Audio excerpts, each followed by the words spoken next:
There's a huge problem with Microsoft's acquisition of Activision Blizzard, and not a lot of people covering the topic are talking about it. The main problem is that in no way is that deal final yet, and it's not expected to go through until 2023.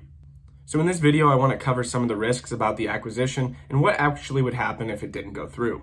But before I begin, I just want to mention that I cover a lot of topics like this on my channel, all from the lens of a statistics student, so if you're interested in that, consider watching some more videos after this one. So the main risk of this deal not going through is government scrutiny. The US has really been cracking down on big tech companies lately, and Microsoft's no different. It all really depends on if these governments see this acquisition as Microsoft becoming a monopoly. If that was the case, they probably would not let this deal go through. Especially with the $69 billion price tag on this acquisition, it's a huge deal and it could definitely cause some problems going forward. However, let me explain why I don't think this is really an issue at all. First of all, Microsoft already takes big contracts with the United States government, and I think any clash between them would cause sort of a bitter taste in both their mouths, so I don't think that's something that they want to even consider. Also, before this deal was even announced, Microsoft was already the third biggest player in the gaming industry, and that doesn't change after this acquisition. Microsoft still gets beat out by Sony and Tencent in China, so I really don't think this changes too much other than making Microsoft a more competitive player in the gaming industry. So all in all, I think this deal is going to go through. Looking at the Apple versus Epic case, we saw that the government has already sided with big tech companies in a few of these issues. So the government decided on the favor of Apple on 9 of 10 counts.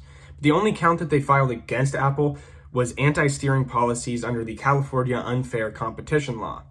And the only thing this really did was prohibit Apple from stopping developers from informing users of other payment systems within their own apps. So for example, Fortnite can now lead people to their website to buy things directly from Fortnite without Apple taking a cut.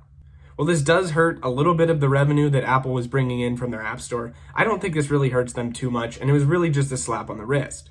And I think in this case, Apple actually had more control than Microsoft is going to in the gaming industry. So that's another reason why I think this deal is going to go through. You can't do one thing for Apple and then change it completely for Microsoft and come down harsher on them. But overall, I think this is a great acquisition for Microsoft. Obviously, it's one of the biggest ever, and I think they're bringing in a lot of great titles that they can use in their Xbox subscription service. I don't know exactly how that's going to work, but I think it's really going to lead people to try out that service for the first time and probably stay as well. Another thing this does for Microsoft is bring them into the world of mobile gaming with games like Candy Crush. With people like Matt Booty, Sarah Bond, James Bond's cousin, and Jarrett West, the logo from the NBA, I think they know exactly what they're doing, and I think they're going to be here to stay. And I think Microsoft is going to be a huge player in the gaming industry, and I think they're making the right moves. But if you made it this far in the video, just go ahead and leave a like. It's free, it helps me out, but other than that, thanks for watching.